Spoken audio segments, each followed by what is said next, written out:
An incident in an emergency room at a hospital in Orlando ends with a Covington man shot and killed by police. Investigators are piecing together what led up to the shooting, and family members of the man killed are now searching for answers. Local 12's Christian Hauser joins us now with details on the story. Hi, Christian.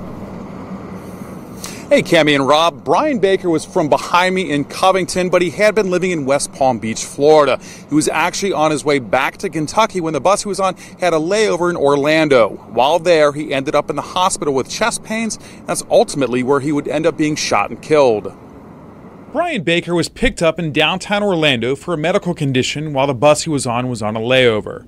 Orlando Police Chief John Mina says Baker started making threats about an hour after he was in the emergency room. At some point while he was in the hospital, he told hospital staff that he had a gun and that he would shoot anyone who came near him. The ER was put on lockdown, and some people were moved to different areas, but there were still patients nearby needing medical attention. I think if the patients nearby hadn't needed care from the hospital right away, we would have tried to talk to him longer. The chief says Baker talked about, quote, ending today, right here, right now, end quote.